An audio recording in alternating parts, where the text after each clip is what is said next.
Hello everyone, and thank you for joining us for the New Lines Institute for Strategy and Policy Global Hotspots podcast. I'm your host for today, Milos Majore, and I will be talking to my colleague Andrew Loftusness and Bethlehem Eshetu about some of the key developments this week related to geopolitical hotspots and their implications on global connectivity themes like trade, technology, energy and climate. As always, you can find a more in-depth analysis and forecast of these topics in our weekly forecast monitor that we publish every Friday alongside this podcast. Today, as usual, we're going to be starting with a brief roundup of all of our major developments happening in the hotspots that we cover each week, which, as a reminder, are the Middle East, the Indo-Pacific, and the Russia-Ukraine conflict. And then we'll turn and take a quick look at some of the developments out of Pakistan, the UK, and Armenia. We'll then follow up with a discussion on an update on various fronts on the African continent, starting with a general election in Ethiopia. So with that in mind, let's jump into our roundup. Andrew, start us off with the Middle East. Thank you, Milos. Good morning, everyone. So we saw a trend towards military escalation in the Middle East this week, in particular between, or most significantly, I should say, between the United States and Iran. Today, June 11th, Iran reclosed the Strait of Hormuz, and this followed a series of strikes between Iran and the U.S. that is really threatening the very fragile ceasefire agreement that, at least so far at the time of recording, has held on. Most notably, Iran shot down a U.S. Army Apache helicopter. There were no casualties from that incident, and the crew was rescued. However, it did prompt retaliation from the United States. Iran, for its part, in addition to firing at U.S. forces across the region, conducted attacks against numerous states in the Gulf as well as Jordan. However, the latest is that negotiations are still continuing. There has been some commentary from Iranian officials that progress has been made towards a political understanding. Now, we hear that kind of commentary from American leaders almost on a daily basis at this point. We don't hear that same kind of commentary out of Iran, so do with that what you will. Looking outside of Iran and towards the Levant, Israel continued its escalation in Lebanon, sustaining a high-intensity bombardment campaign and ordering the evacuation of numerous civilian population centers, including the ancient city of Tyre. Israeli bombardment continued in Gaza, where at least 8 Palestinians were killed on May 8th. And looking at the West Bank, escalation continues as well, where Israel is expected to approve an allocation of $338 million for West Bank settlement expansion. And this follows an update that we discussed last week, where Israel approved the construction of 2,000 additional settlements. So this, of course, would be the funding for that expansion project. Okay, looking now at the European continent, where transatlantic relations and the war in Ukraine trended towards the status quo after a couple weeks of military escalation. But we saw numerous attacks from Ukraine against Russian energy and port infrastructure, most notably in the occupied city of Mariupol and the occupied territory of Crimea. A rare acknowledgement from the Russian government. The energy ministry released a statement saying that Ukrainian strikes are in fact contributing to a fuel shortage in southern Russia and in Russian-occupied Crimea. Some news, perhaps not very significant, but some news nonetheless from the diplomatic front this week. Ukrainian President Volodymyr Zelenskyy had a call recently with U.S. Special Envoy, Steve Witkoff, and President Trump's son-in-law, Jared Kushner. He described the call as very positive. I haven't seen, of course, a full readout from that call, but we understand that Zelenskyy and the American envoys discussed trying to bring attention and energy back to the Ukraine peace process. Of course, the Trump administration's peace efforts in Ukraine have essentially come to a halt since the start of the U.S.-Israel war with Iran. Zelenskyy on his part, had a busy diplomatic week. He traveled to the United Kingdom, where he, along with the leaders of France, Germany, and of course the UK, issued a joint statement listing 5 conditions that the Europeans will require to negotiate an end to the war in Ukraine. And then, of course, they also discussed how Ukraine can be further integrated into Europe's defense infrastructure and defense industry. And then finally, Zelenskyy met with Nordic and Baltic allies in Estonia a couple of days ago, and this follows a series of events where Ukrainian drones accidentally strayed into Baltic airspace, which had actually very significant political repercussions in some of those countries. Thanks, Andrew. And now let's turn to the Indo-Pacific, where the region trended towards hybrid escalation this week as China sanctioned the Philippine Defense Secretary for making, quote, erroneous remarks. Those remarks lightly reference the recent statements made by the Defense Secretary, in which he said that he would be willing to envisage stronger ties with Taiwan, and also recent meetings that the Philippines has had with Japan regarding maritime security. The US House Appropriations Committee allocated $2 billion in defensive aid to Taiwan as part of its annual allocation, keeping in mind that this comes as the Trump administration has again postponed a $14 billion arms sale package to Taiwan. Then the Department of Defense and the Departments of Treasury added several Chinese entities to their respective sanctions lists for their ties to the PLA, as well as their support for the IRGC in Iran, while the Department of Justice in the US seized several internet domains that were used by Chinese intelligence to recruit US officials. Taiwan, on its part, conducted live fire drills using heavy artillery and drove off a Chinese Coast Guard patrol operating near the Xiamen area. Chinese President Xi Jinping, finally, travelled to North Korea for the first time in 7 years, pledging increased cooperation with Pyongyang across all sectors, including the military, economic, and cultural. Now, turning to some of the other notable developments we've been keeping an eye on this week outside of these hotspots. In the United Kingdom, a wave of anti-immigrant protests in Belfast, Northern Ireland, turned violent following the stabbing of Stephen Ogilvie by Hadi Al-Adid, a Sudanese man who was granted a 5-year permit to stay following his asylum request in 2023. Ogilvie suffered injuries to his eyes, and while his family called for calm and for the incident not to be used for divisive rhetoric, several prominent figures, including Elon Musk and far-right activist Tommy Robinson, made several statements calling for increased protests against the UK's immigration policies. The incident comes at a tense time in British public discourse where multiple protests regularly occurring across the country against immigrants, and I should note that recent reports from the Home Office indicate that for the past year, net immigration to the UK has been at a negative. Shifting to Armenia, the country held parliamentary elections this week with the ruling party of the Prime Minister, the Civil Contract Party, winning 64 out of 105 seats. Now, this does allow the Prime Minister, Nikol Pashinyan, to stay in power, but it falls short of the seats needed to win a supermajority. Nevertheless, the result was largely hailed as a blow to pro-Russian forces in the country and cemented Pashinyan's pro-European and pro-Western policies and efforts made to diversify away from Russian influence.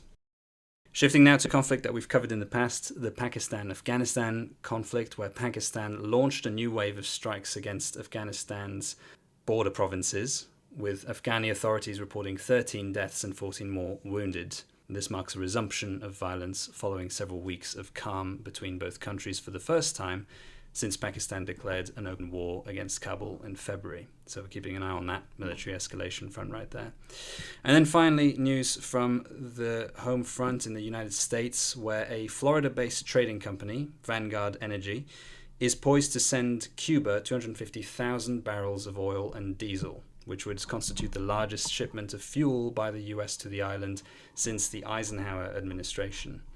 Now, this decision has been approved by the Cubans, but it is waiting a formal green light from the Trump administration, so there is no set date as of yet as to when this may happen. And Vanguard Energy has specified that the shipment would be delivered to private sector actors only in line with directives from the Trump administration. And it should be noted that the island is still wrestling with the acute energy crisis that is caused by the US's imposed blockade of the island.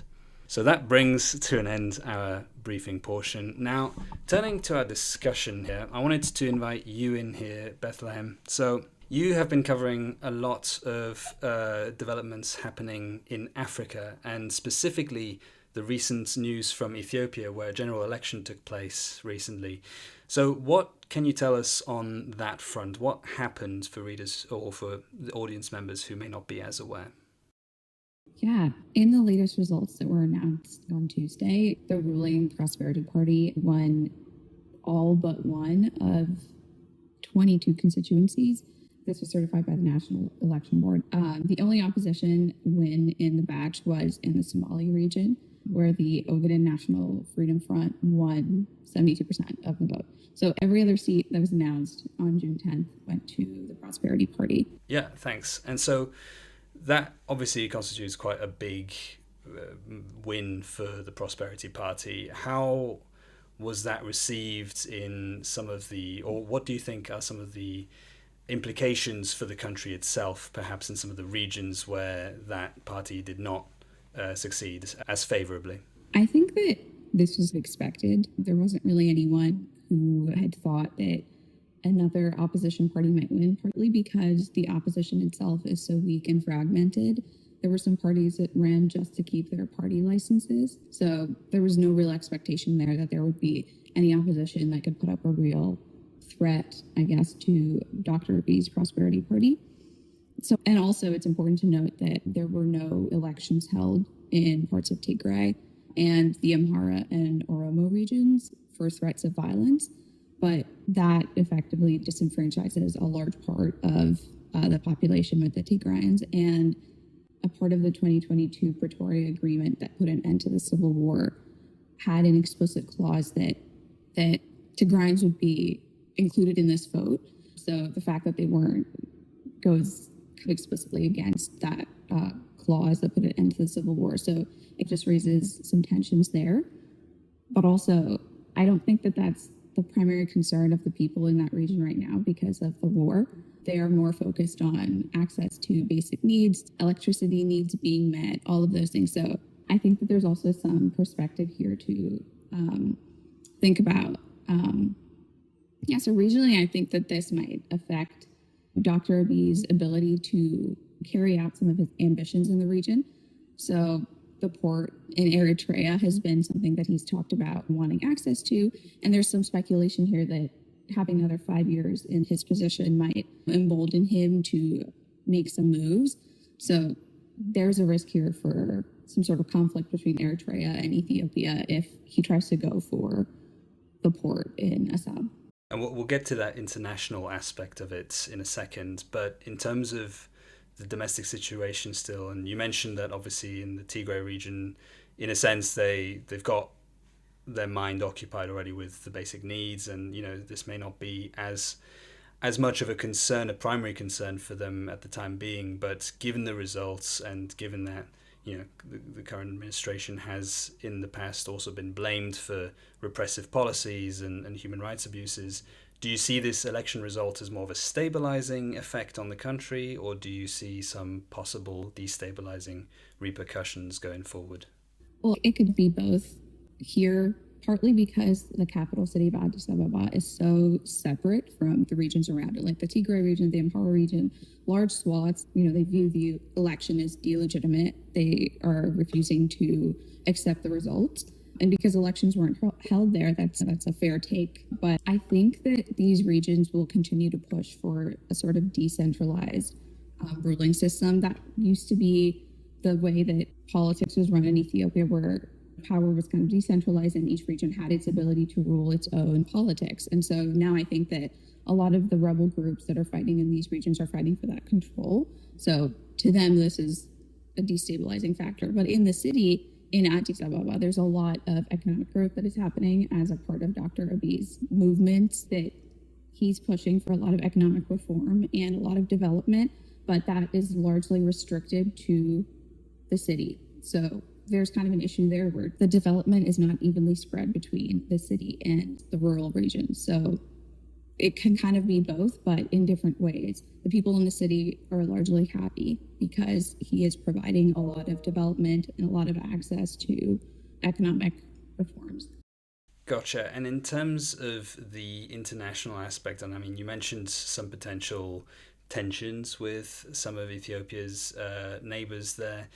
What can you explore that aspect a little bit more? Give us some of the possible ramifications that you're keeping an eye on.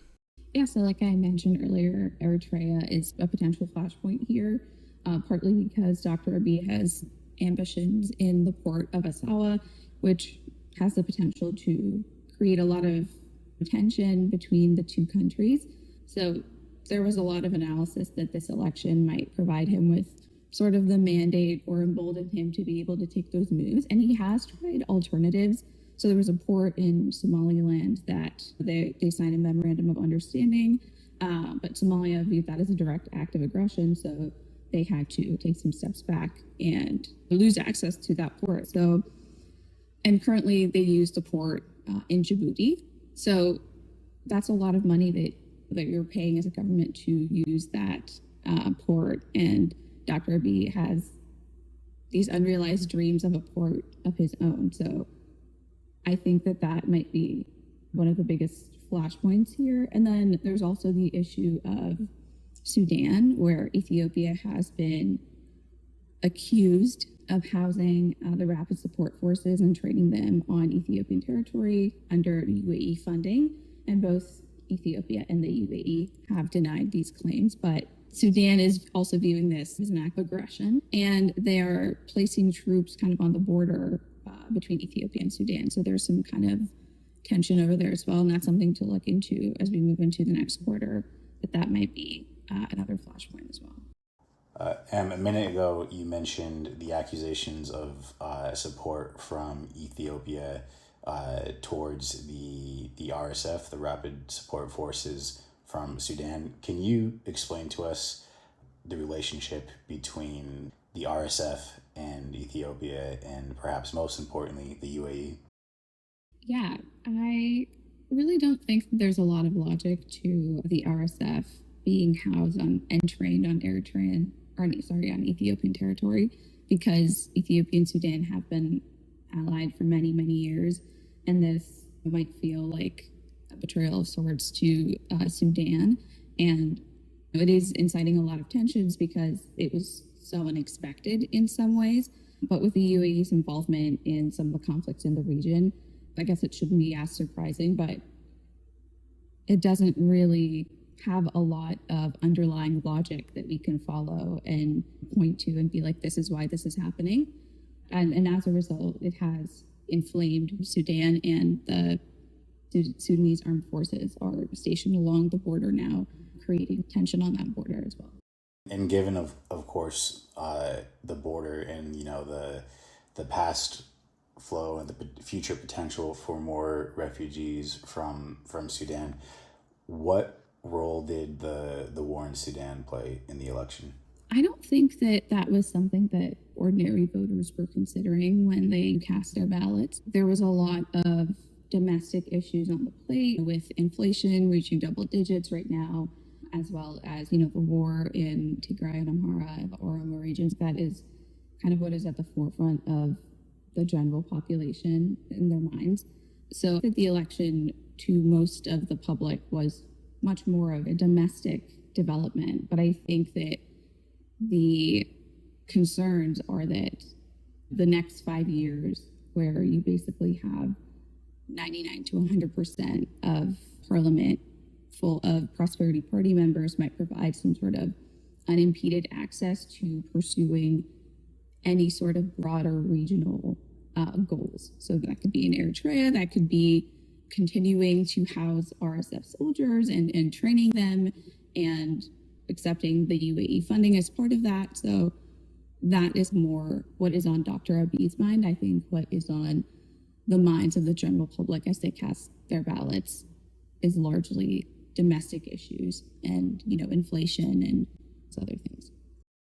And so lastly, in terms of the relationship with the US, how would you categorize that, given that Ethiopia, as you mentioned, has that link with the RSF, which the US has actually condemned and, accused of committing all the war crimes and essentially genocide in, certain contexts, including al-Fasher last year in Sudan and such instances that we've covered before. But given that link, do you see the US somehow changing or altering or in any way adopting a different stance with Ethiopia, or do you see things just maintaining a status quo on that front? I think we'll see how that plays out, I guess, as we move forward. The United States has largely only been involved with Ethiopia in the context of the Grand Renaissance Dam that Ethiopia finished this project relatively recently, and the U.S. has been in support of Egypt as part of their sovereign water rights. So there have been actually sanctions placed on Ethiopia as a result of that. I think that the U.S. has remained largely uninvolved in Horn of Africa issues and conflicts. I mean, besides Sudan, there hasn't really been a lot of direct communication with Ethiopia on that front. And because Ethiopia and the UAE both denied those allegations, they are still allegations, but there's aerial images of the camps and of the training facilities. So it's really kind of a game of who said. So I think that is something that has yet to unfold. There hasn't been any sort of communication or developments on that front yet. But I would say that the U.S. has been largely not a factor in Ethiopian decision-making, and I don't know if it will continue to be, because even as the sanctions were placed on Ethiopia as part of the Renaissance Dam project, really nothing changed in the way they did things. So I guess we'll see how that plays out. Understood. Okay, so lots to keep an eye on, and definitely an interesting other hotspot, as it were, that we don't usually cover, but it's been really great having you on to provide all of those insights, and it'll be interesting to see indeed where it does go, and we'd love to have you back to discuss all of those dynamics. But with that, we'll have to wrap it up for today. A reminder to our listeners, if you'd like a more in-depth analysis and forecasting related to not only Ethiopia, but also all the other topics that we talked about today, please check out the weekly forecast monitor on our website at newlinesinstitute.org, where you can also register to receive our weekly newsletter and access to our geopolitical forecasting platform for real-time updates around the world. Thank you, Andrew. Thank you, Em. Thank you all for listening, and take care. Thanks, everyone.